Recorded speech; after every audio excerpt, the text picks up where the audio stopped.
La derrota electoral del peronismo bonaerense el fin de semana pasado reaviva una pregunta y es la siguiente: ¿cómo sigue el peronismo en medio de la interna interminable entre Axel y Cristina, entre Cristina y Axel?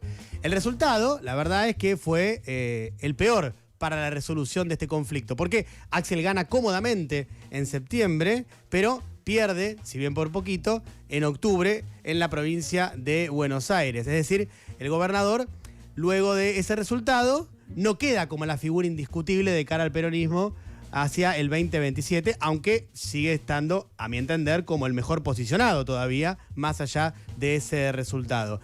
Y ahí aparece Cristina, que claramente se lo hace saber, y por eso publica la carta que publica en el día de ayer, en el cual en un momento, en un fragmento, dice lo siguiente: todos los gobernadores peronistas, y se encarga Cristina de resaltar a quiénes se refiere, Silioto en La Pampa, Quintel en La Rioja, Jalil de Catamarca, Jaldo de Tucumán, Infran de Formosa, ganaron en estas elecciones parlamentarias.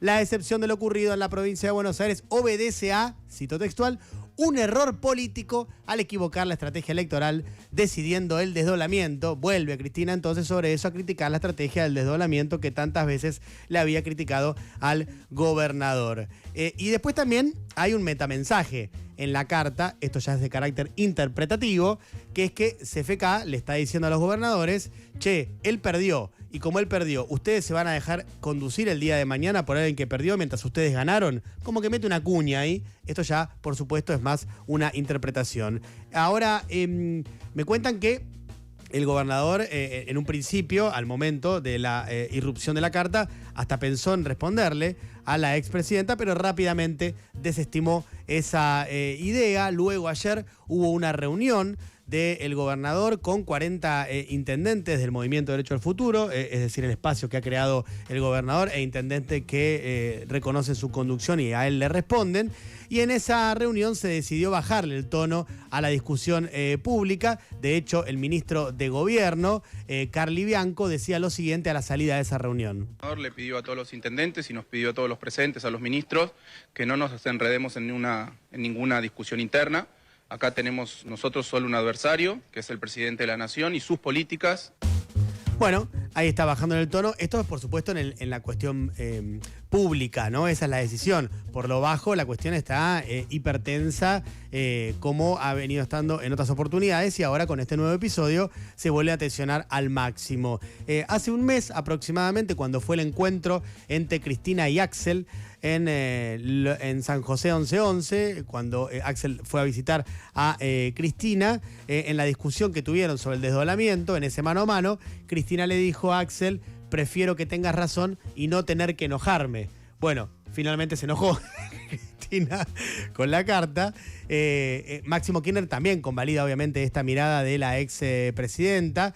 De hecho, a quienes les ha hablado esta semana acerca de la derrota del peronismo en la provincia, les ha dicho que el peronismo tenía fuerza para un solo golpe y el 7 de septiembre actuó como una alarma para los antiperonistas, que es básicamente el efecto balotage del que habla Cristina en la carta. Y además también algunos de los dirigentes con los que ha hablado Máximo les ha soltado una pequeña ironía, porque cuenta el caso de Santiago del Estero, donde hubo elecciones concurrentes, y ahí dice: se ve que los santiagueños son más inteligentes que los bonaerenses.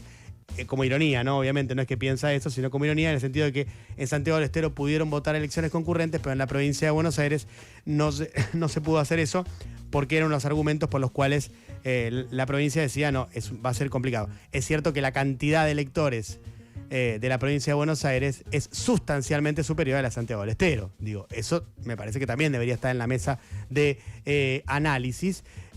También es cierto que en la carta de la expresidenta pareciera que falta autocrítica, en el sentido de yo hice todo bien, ustedes hicieron todo mal.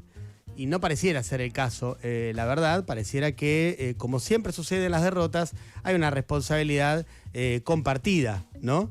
Pero bueno, no pareciera eso estar presente en la carta de la expresidenta. Lo que sí pasó es que hasta Milei, voluntaria o involuntariamente, metió fichas en la discusión sobre el desdoblamiento del peronismo, así lo decía el presidente en una entrevista esta semana. La derrota del 7 de septiembre, ¿le generó un efecto de necesidad de aprendizaje de algo? Fue una bendición. ¿Por qué? Porque eso nos obligó a tener que repensar un montón de cosas. Hay una sonrisa maquiavélica que se escucha desde el balcón de San José 1111, ¿no? Tipo diciendo, mirá, Milei lo dice. Ahora, cerca del gobernador, ven la carta de Cristina como una vez más lo que puede llegar a ser un inicio de ruptura, que por ahora no está cristalizado, que está en una situación de muchísima tensión, como ha pasado en otras oportunidades, pero que creen cerca del gobernador se va a confirmar o no esa ruptura de acuerdo a cómo se comporte la cámpora en la legislatura en dos cuestiones muy importantes para Axel Kicillof ahora en unas próximas semanas, que es el proyecto de presupuesto, que necesita el gobernador que se lo aprueben, y sobre todo también el proyecto de financiamiento. Bueno, de acuerdo al comportamiento que tenga los legisladores que responden a Cristina, se acelerará o mermará lo que podría ser una ruptura. Por supuesto que además en el axelismo no coinciden con la lectura de la expresidenta en su carta. Dicen que defienden el desdoblamiento. De hecho, Axel Kicillof lo defendió públicamente a posterior de la derrota del domingo. De hecho, el gobernador decía lo siguiente. Fuerza Patria sostuvo los mismos votos en octubre, así que el desdoblamiento no produjo después una pérdida de votos nuestros. Bueno, es cierto eso. Efectivamente, el peronismo mantuvo casi los mismos votos. También puede ser atendible esto de que se alertó al antiperonismo o que le dio tiempo de recuperación. Hay argumentos, me parece, en este caso, en los dos lados. Pero me parece que la discusión va mucho más allá de eso. Es una discusión de fondo. Ya diría que el desdoblamiento pasa a ser tema del pasado, más allá de la carta de Cristina ratificando su enojo por ese tema. Pero lo que sí expresa esta discusión sobre el desdoblamiento, que creo que nos tiene agotados a todos, incluso ni hablar a los votantes del peronismo y ni hablar a los propios partícipes de esta interna, que deben estar hartos también de estar discutiendo esto. Es realmente agotador, pero creo que el desdoblamiento hay que leerlo como una expresión de este internismo permanente en el peronismo de la provincia de Buenos Aires, ¿no? Ahora, hay una pregunta que surge a esto, y es, ¿se puede mantener esta dinámica de internismo furioso hasta el 2027 sin que se rompa el peronismo? Bueno, en la carta de Cristina da a entender que sí. Cristina dice: sigo sosteniendo el valor de la unidad como instrumento político de construcción nacional, popular y democrática. Por otro lado, desde el gobernador no dan indicios de que vayan a tomar la decisión de romper, salvo que pase algún hecho más contundente más allá de una carta, como lo que les conté de la legislatura. Por lo tanto, la impresión que da es que, al menos por ahora, y esto siempre es el día a día, lo que habrá es una unidad, pero una unidad tóxica, ¿no? Viste que pareciera que afuera hace mucho frío, entonces como que nadie quiere tomar la decisión de romper, pero continúa una unidad, pero una unidad realmente tóxica. Dice también Cristina en su carta: es mi deber advertir que se viene una fuerte ofensiva para tratar de romper el peronismo y el campo nacional y popular en su conjunto. Yo creo que es verdad lo que dice la expresidenta.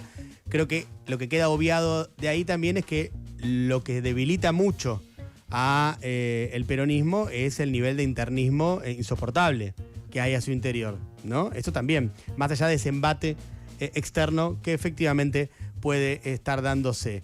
Y además creo que también hay algo que Cristina es obvio que plantea, y quienes siguen a Cristina también, y es que hay que defender esa unidad, pero con el reconocimiento de una única jefatura, que es la de Cristina. Y el tema es que eso no va a pasar, porque el gobernador ya no va a reconocer a Cristina como su jefatura política. Por lo tanto, sigue la situación con lo mismo de antes, ¿entendés? No cambia nada, eso va a seguir. Entonces, no queda claro cómo se va a resolver eso, porque si desde el camporismo y desde la propia Cristina lo que pretenden es el reconocimiento de la jefatura política de Cristina por parte del gobernador, bueno, eso ya está demostrado que no va a pasar, y entonces si esa es la única salida para ordenar la interna entonces va a continuar. Porque además a esto se suma que todos los gestos y movimientos de independencia de Axel van a ser leídos por este sector en detrimento del liderazgo de CFK. Y esto me hace pensar que varios de esos gestos y movimientos serán torpedeados justamente por esa situación que les acabo de contar. Además, acá hay otro punto, ¿no? Que estas son cuestiones de miradas. El camporismo está convencido que la única posibilidad de construir un peronismo nacional es aceptando la centralidad de Cristina. Ahora, me parece que la gran mayoría de los gobernadores, además de Axel Kicillof, no están dispuestos a eso. Por lo tanto, creo que ahí también se dificulta esa posibilidad de un peronismo nacional. Y bueno, hablar de 2027 en Argentina es como hablar de, no sé, Los Ángeles Alados. No hay forma de saber qué va a pasar. Pero uno diría, bueno, en esta situación, mirando la foto de hoy, o debería haber una ruptura o debería haber una interna. No sé si una PASO, porque recuerden que la PASO está suspendida solamente ahora. Hay que ver qué pasa en 2027 si la vuelven a suspender. No se eliminó. O una interna. Pero bueno, eso es ya cuestión de futurismo. No vale la pena casi ni analizarlo. Lo cierto es que la confianza está rota. Eso no es ninguna novedad tampoco. Pero mientras eso está roto, el peronismo se debe discusiones importantes en serio, que no se están dando.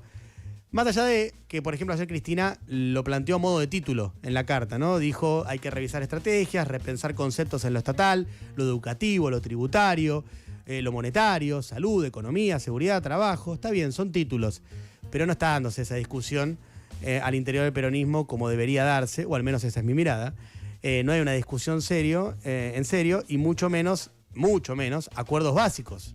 Y en paralelo, la libertad avanza con claridad. ¿No? La libertad avanza con claridad, eso quiero decir. Tiene un liderazgo nacional indiscutido, que es el de Javier Milei, y va a ir con todo hacia adelante, con todo, con la reforma laboral, sumamente lesiva para los trabajadores. Ya hablé de este tema el sábado pasado, hoy voy a hacer un comentario también al respecto. Y también con la reforma tributaria, que va a ser sumamente regresiva, por supuesto. Y que además le va a permitir a Milei consolidar un país mucho más cercano a Perú, por ejemplo, que a Irlanda, que es lo que venía prometiendo Milei, que en 30 años vamos a hacer. Ahora, para cerrar, ¿hasta cuándo el peronismo va a perder tiempo en internas destructivas? Es una pregunta. ¿Y cuándo va a abandonar la nostalgia de unos logros conseguidos, ciertos, efectivos, pero que quedan cada vez más lejos para concentrarse en una oferta de futuro? Hay algo mucho peor que perder elecciones, y es no saber bien para dónde ir. Hasta las 12 solo tenés que hacer una